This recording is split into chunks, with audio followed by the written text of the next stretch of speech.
Hi, everybody. He's Aaron William Freeland. I'm Candid Frank Stanisci, and you're watching Candid Frank Live. And if you want to keep track of what we do and watch what we do, just go over to my YouTube channel, Candid Frank Stanisci, and you can watch what we do. Let's jump right into it. We'll start with the Canadian Football League. And in the Canadian Football League, Coloros, Gittins, Jefferson, they had a special proclamation today from the CFL.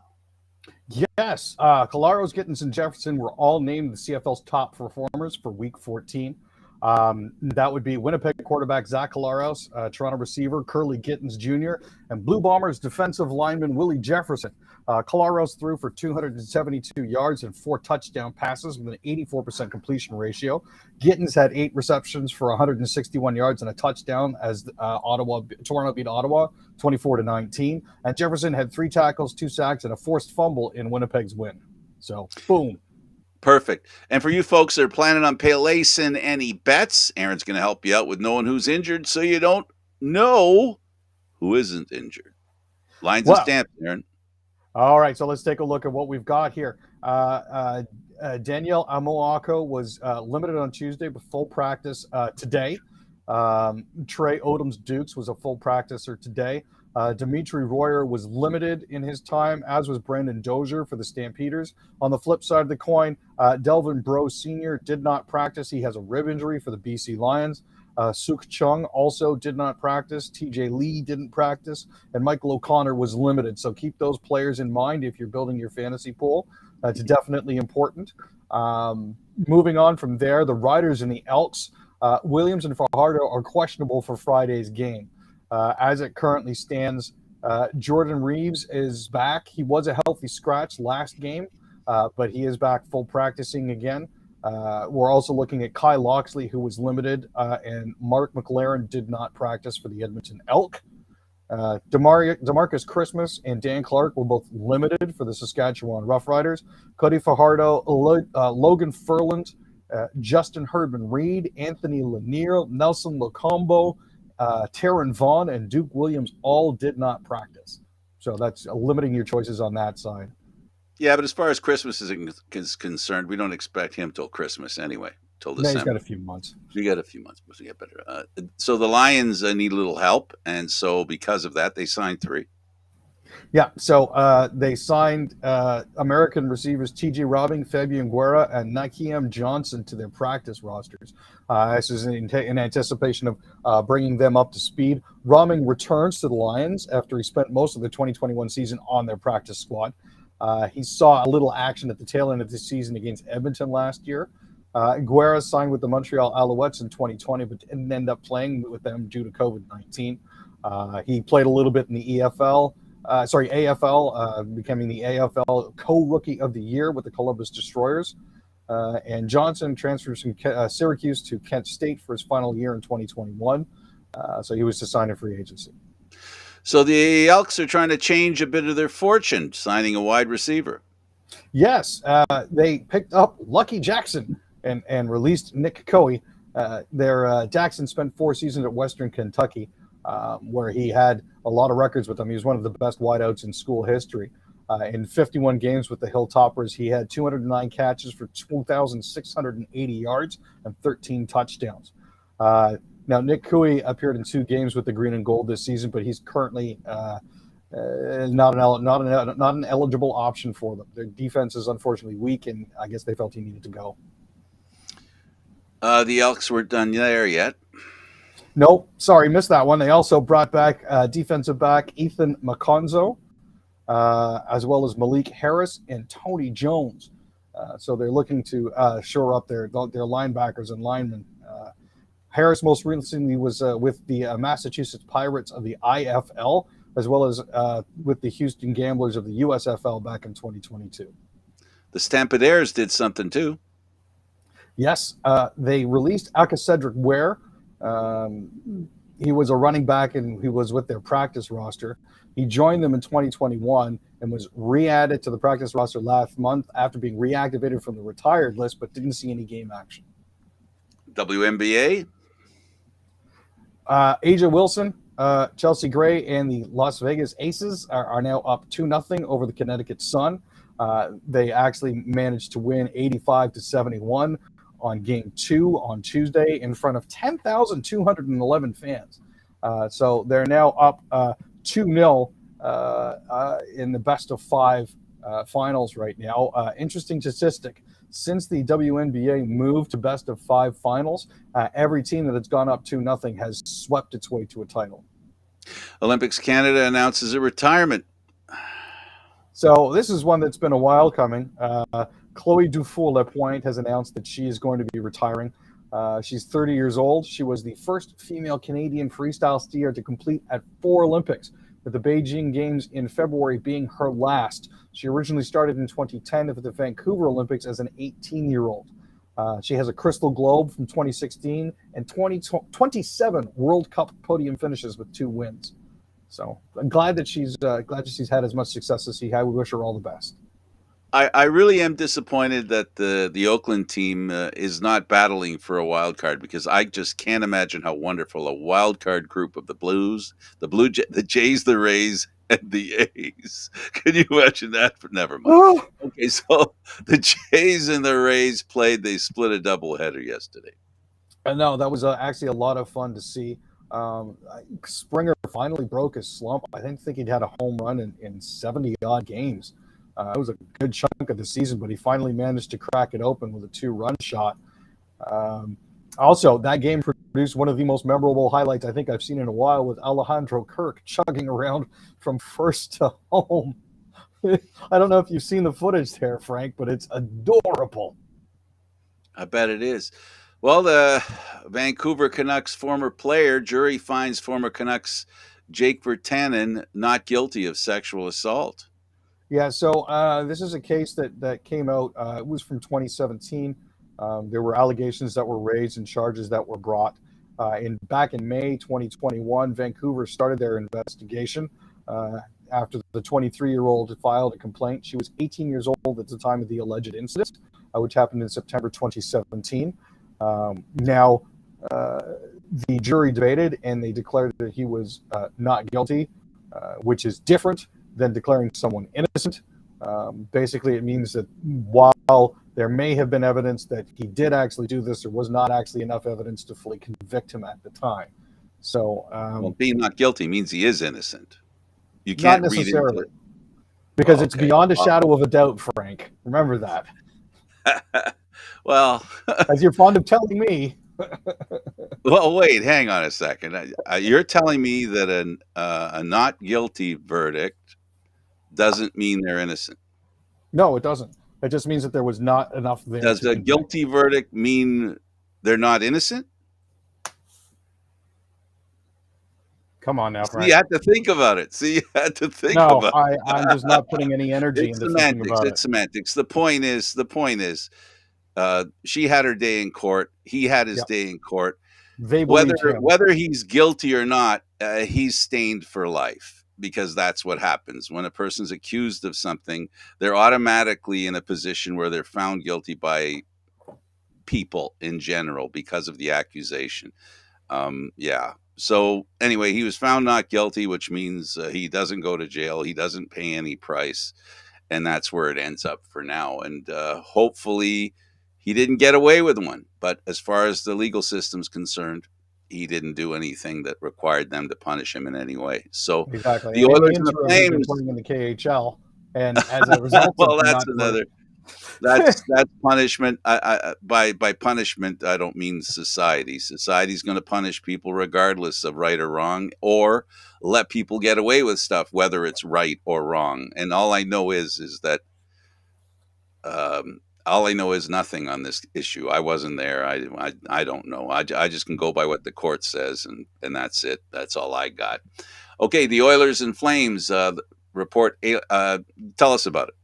Well, this sort of dovetails nicely with the previous one. Now that a court has found him not guilty of the alleged incident, teams have now expressed an interest in him. So he's looking at landing potentially with the Oilers or the Flames. So they're going to be vying for his services. As it currently stands, I do believe that he is going to be signing a PTO with Calgary, but Jake's representative, Kevin Epp, hasn't come out to say anything about that publicly. So We'll see what actually happens with that. We'll keep an eye on that. 2021 IndyCar champ Alex Palou. Right. So there was a lot of controversy in the middle of the season here, where Alex Palou said that he wasn't necessarily happy with Chip Ganassi Racing and wasn't 100% certain if he'd be joining them. There were portions where he was actually driving with McLaren in their Test Our Cars of the Past program. So the rumor was that he was going to be going there, but it turns out that he's actually going to be going back to Chip Ganassi Racing this year, despite the appearance that he might have been going to McLaren for 2023. So that clears that portion up. So over to the news now. The question is, are we getting a holiday to mourn the Queen? Well, that all depends. The federal government has said that they are going to be having a holiday. So that means that certain sectors, specifically federal government employees, will. However, Ottawa did not extend the holiday requirement to federally regulated industries like banks and airlines. Now, those industries do have the option to follow the government's lead, but won't be forced to close. The Canadian Bankers Association says the country's banks will observe a moment of silence on Monday, but will remain open for normal business. Provincial governments usually regulate about 85 to 90% of workers in Canada. So here's how it's going to break down. For those of you on the East Coast, Newfoundland and Labrador, they've declared Monday a one-off provincial holiday in honor of Queen Elizabeth II. Government offices and schools will close. Other businesses and organizations will not be required to close. Nova Scotia is going to recognize it as a provincial holiday. Again, government offices and schools will be closed, but healthcare services will continue, which is important. New Brunswick has said that they'll have a temporary provincial holiday where, again, government offices and schools will be closed for the day. PEI has indicated the same thing. Quebec says that they'll have a day of commemoration but won't take a public holiday. Ontario says, well, we're going to designate it as a day of mourning. You'll all have an opportunity to reflect on the remarkable life of Queen Elizabeth II, and if your businesses want, they can give you a minute to think about it at 1 p.m. Eastern Time on the day of the funeral. Manitoba won't. They'll be doing a day of mourning, as well as a 21-gun salute. Saskatchewan will not be having a statutory holiday. They'll have a day in tribute and commemoration. They'll also be having a commemorative service at St. Paul's Anglican Cathedral in Regina at 7 o'clock local. Alberta and BC. Alberta has said they'll have a provincial day of mourning, an outdoor ceremony at 10 a.m. at the legislature in Edmonton. BC says it'll recognize a federal holiday and give government employees a day off. However, private sector employers are encouraged to mark the day in a way that is appropriate for their employees. All schools will be closed in BC as well. Trudeau announces inflation relief measures for low-income Canadians. Sounds like something American. Yeah, it does actually. But basically what's going to happen is they're going to temporarily be hiking GST credits and providing payments for those struggling to pay rent. So that means they're doubling GST payments for 6 months and also providing low-income renters with a one-time $500 top-up to the Canada Housing Benefit. So that's, something short-term, but at least they're doing something. Okay, what's this? This is concerning to me. Trudeau says unacceptable that a New Brunswick hospital turned away a rape victim. So apparently there was a woman in Fredericton who was turned away when seeking a sexual assault forensic exam at a Fredericton hospital. She went to the Dr. Everett Chalmers Regional Hospital to seek care last month after she'd been raped and was told there were no sexual assault nurse examiners available to perform the exam. She was told to go home overnight and was instructed to shower or change her clothes and was asked to use the bathroom as little as possible to preserve evidence before she could be examined the following morning. This is counterintuitive. You don't change your clothing because that gets rid of potential evidence. You don't shower. You don't do any of that. That's a basic failure on the part of the hospital. Now, Margaret Melanson, the CEO of Horizon Health, who's one of the administrators for the Dr. Everett Chalmers Regional Hospital, said that the health authority responsible for the Fredericton Hospital will be reviewing its process and protocols. She deeply regrets that the hospital did not meet the needs of the patient, but she thanked the woman for bravely bringing forward her experience and concerns. So again, this points to a large hole that needs to be sealed. I guess if I were trying to find a positive here on behalf of the hospital to ensure that people don't think that this was a voluntary, you know, decision to get to make her go. It sounds to me, if you're to look at this from the best angle possible for the hospitals, they didn't have anybody there to do it. That's the first thing you said, and I think that's something that has nothing to do with any kind of nastiness, other than the fact that they didn't have somebody employed that could do it. So the question is, in that case, should there not be somebody who maybe I don't know. They should have somebody there that can do the test. I mean, does The, it have the, to be somebody who's employed there?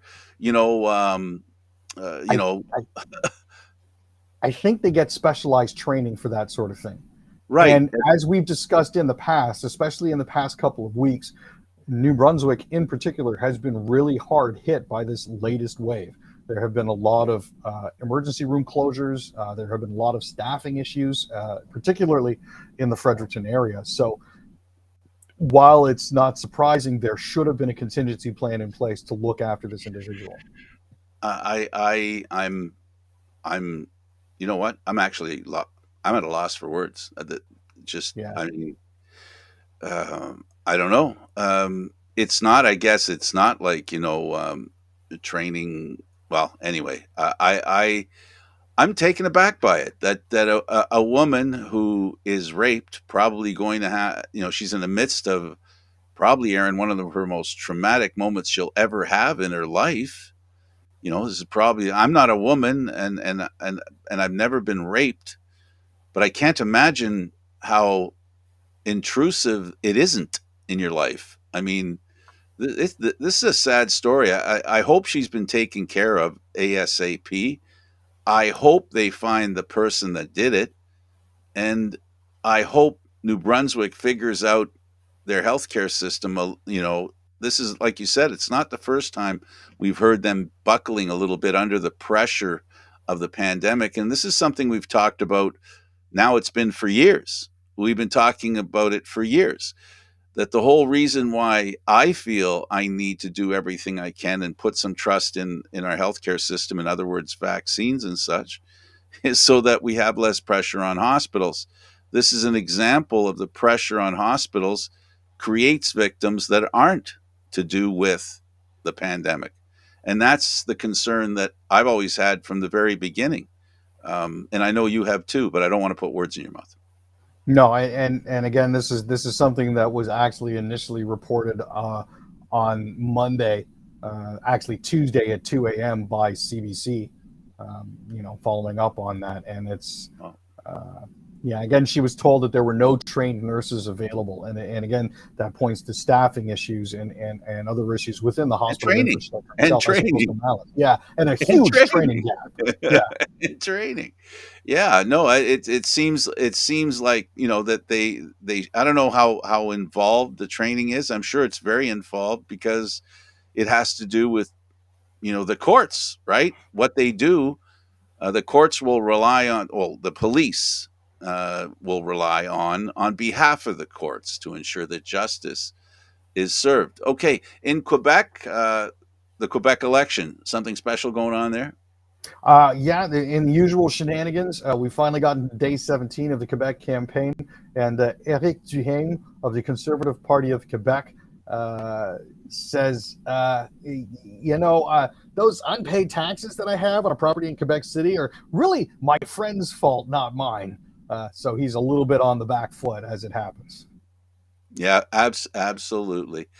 Let's talk about British Columbia and the BC Health Minister. This is the same subject. Adrian Dix says system is in crisis and has been since 2020, and it needs Yep. some form of transformation.